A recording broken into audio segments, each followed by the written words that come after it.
just after 20 past 10 on our final session. Bit of a volatile morning here. Looks like it could be settling into a downtrend now. If we look over on the hourly chart, could be that this was a test of the resistance level again right here that we've seen there, and now sellers stepping at that level to bring it back down into this range. Awesome oscillator above zero at the moment, MACD crossed below. If we were here to take this buy trade, I think it's pretty unlikely that that would have been enough to take profit at 10 pips. So much more likely that we'd be taking a loss somewhere down here. Good to dodge that one. Let's see what's on the economic calendar. Okay, so still Mid-Autumn Festival in China and still Chuseok in Korea. So not much been going on in the Asian session. Did have in Europe at 9 AM on the Swiss franc, their trade balance. Coming in pretty much as forecast, to be fair, near enough. In just over 5 minutes time at 10:30, we've got from Sweden their unemployment rate, as well as the Riksbank interest rate decision and monetary policy report. Very unlikely to see interest rates rise, but would be fascinating if they did. And then that is it all the way through to 3:30, when we do get some US dollar numbers. We get current account, housing starts, and the building permits. We'll definitely want to see those come in, and there could well be impact trading gold against the US dollar. Certainly likely to see volatility at that time. Whether it puts into a particular trend for us or whether it's just a volatile range, we will have to see then. At the same time, we get the Canadian New Housing Price Index month on month. 5 o'clock on the New Zealand dollar, not too interesting to us, but the Global Dairy Trade Price Index. 5:30, ECB President Christine Lagarde is speaking. And then we've also got a supervisory board member from the ECB speaking at 7:15. Not expecting any major changes from those ECB speeches, mostly just reassuring verbiage. That's everything. Our key time then will be 3:30 PM, all these US dollar numbers coming in. Currently though, with the Awesome oscillator above zero, we'll be waiting for that zero line crossover on the MACD, which if we see a few more candles like this green one right here start forming, becomes a very real possibility. Let's see what we get today. A few minutes past 11 o'clock now. Price just sort of ranging. MACD line still below zero, although it is steadily coming up. We did get those Swedish numbers as well. Unemployment came in at 8.5% actual against a 9.2 forecast. The previous was 8%, so 8.5 actual is still getting higher, but certainly a good thing it didn't shoot all the way up to 9.2.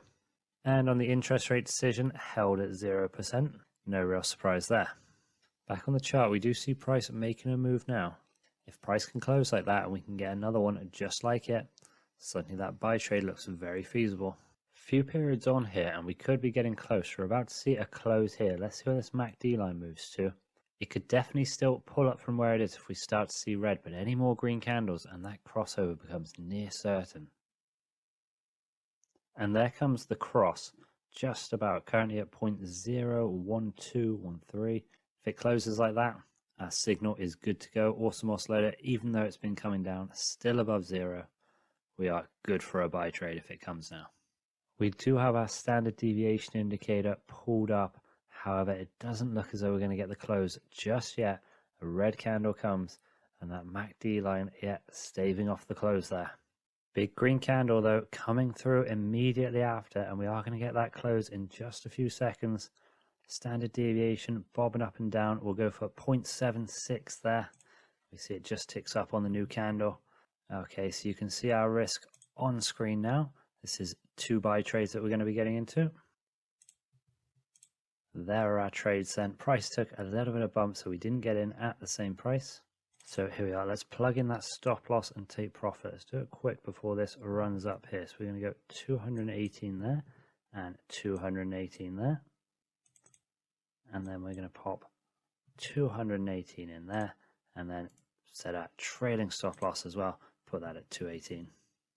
Moving pretty nicely. Can we see our take profit? If we zoom out, we can.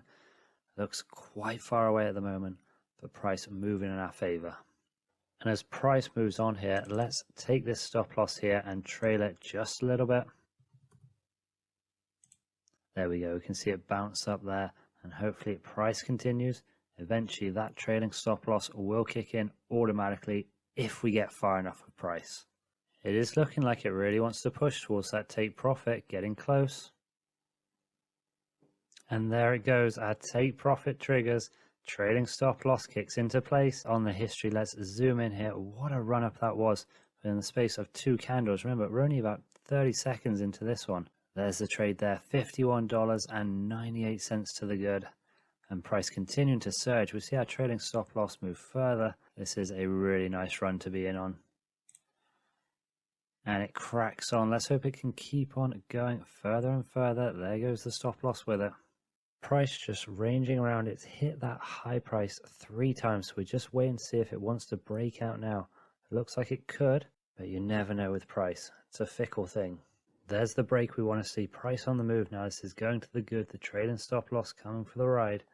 More guaranteed profit. And in fact, we are just about, if not a little bit past, that should do it, where our original trade took profit. And so now we're actually going to get more money out of this one, regardless of what happens, than we did from that first trade.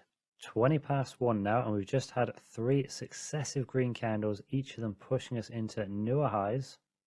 Nothing crazy, but steadily ticking along in our favor and turned into a really nice trade. That retracement has arrived and it's getting very close to our stop loss here. And there it does go. Sadly our trade is over. But still, it was a pretty good one. As you can see, we got more profits out of it than we did our first sub trade. Let's have a look how much exactly. So we got to $82.11. Quite a good improvement, more than 50% on the $51.98. So obviously happy with that. Whether this retracement turns into a full reversal, we'll have to wait and see for that. But we do know that for now, we are out with a winning trade though, and it's our only trade of the day. So currently we sit at $134.09. Any more like that would absolutely be appreciated. Price over the last hour, not really doing too much, staying in a range. That MACD line has been drifting towards the 0, but at the moment, nothing of real interest for us. And even if the MACD does cross 0, there's no signal from that, as of course the Awesome oscillator is still above 0. And after a bit of a range there, price is really coming heavily into the markets here. Look at this push. 14 minutes past 3, this is coming. Interesting time. Wonder if it'll come back down or go higher. And it has come back down at the moment at least. Went all the way back into the range. But now comes up again. Difficult to know what's going to happen here. Very hard to predict. We're likely to see the highest volume candle of the day here. Only 1.5 minutes into the 5-minute candle. And already it's creeping up to those levels.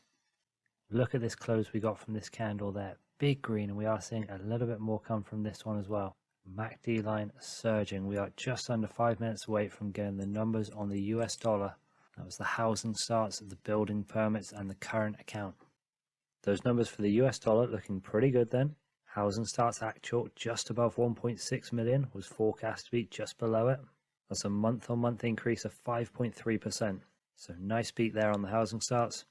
And then similarly with building permits, coming in at just over 1.7 million and forecast to be much nearer 1.6 million. So that's a 6% increase month on month compared to the forecast of negative 5.5. They'll be pretty pleased with that.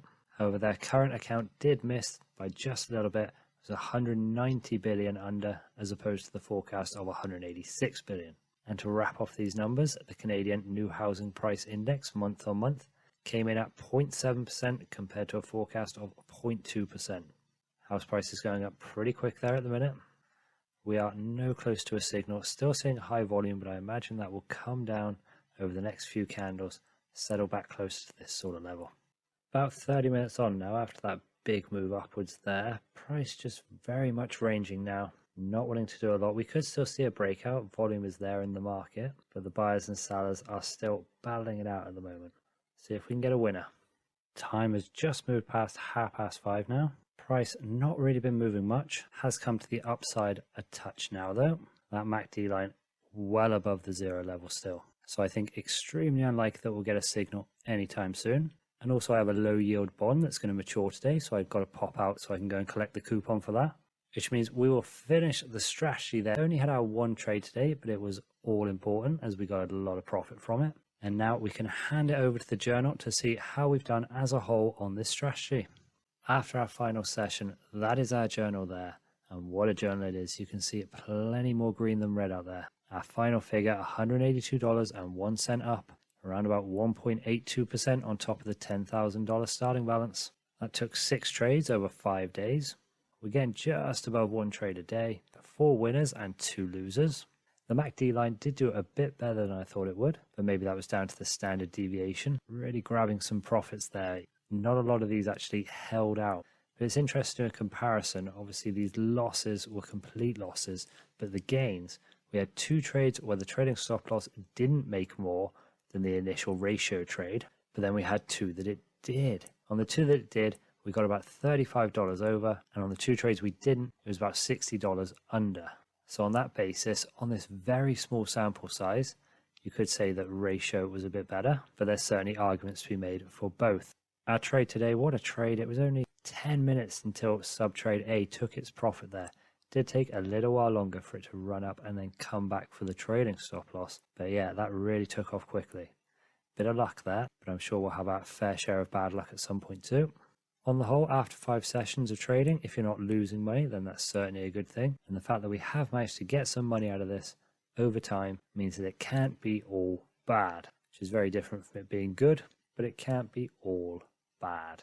That's the journal then. I'll be up late tonight looking over that, staring into the green. So what is our last word on the Awesome Mackerel strategy then? We'll start by saying that the strategy is fairly simple to grasp, as there is nothing that's too complicated about the zero line crossovers for filtering or for entry signals we've applied here. There were only 2 elements of minor judgment that we had to use of our own accord. Firstly, as the standard deviation indicator reading tends to dart around, and because we'd like to settle on a value before the candle closes so that we can enter into the trade in a timely fashion, we had to use a touch of thought for the reading that we'd go for. If you do want to wait for the complete close of the candle and use the exact reading, or use the reading from the start of the new candle, both of those are completely viable options. Secondly, as we opted to use the trailing stop loss immediately from when we opened our trade, and because it won't automatically move until you get that far into profit, we did aim to move our stop loss manually forward about 1/3 of the distance each time the trade moved in our favor by about that amount. Sometimes having to use your own judgment instead of an automated system can lead to lapses in profit, but I think we managed this time to just about pull it off to an acceptable standard. And the Awesome Mackerel strategy did do okay for us. Looking at it from a purely results-based perspective, it did give us more winning trades than losing trades. In fact, it was twice as many, and we finished up 1.8% on our account balance after 5 sessions of trading. If this was in fact an accurate sample of the results that we could expect from the Awesome Mackerel strategy, then that would build up to be a very successful win rate over the course of a year. But I will say that in my unassuming opinion that it probably isn't as profitable as those results may suggest. We saw a couple trades that were outside of the sessions that we were trading on the back test, which likely would have been losses, so we were fortunate to avoid those. And I think over a longer period of time of trading that the win rate could come down to something around about a 50-50, which isn't terrible, but if the trailing stop loss doesn't work out, then you could end up with less average gains on your winning trades compared to the average loss on your losing trades. That being said, the results do show that the strategy is worth giving more testing to, just in case it does maintain that high standard of profitability. Let me know if you do trade it for a year and find yourself in the realm of 30% returns. Would really enjoy an undeserved cut of those profits. That is all though from the Awesome Mackerel strategy. If you are hankering down away from any kind of natural disaster and want to soothe your mind with more information on the indicators or strategy used here, then there is some more of that in the description. And the ultimate word of warning to remember is that this strategy was traded entirely with demo money. That's right, it is all faux. I'm not going to tell you what not to do though if you do want to trade this strategy leveraged up with credit. At the end of the day, you've got to do you. Thank you for watching. This is Project Trade. I am Adam Smith's final descendant. We will be back for more trading.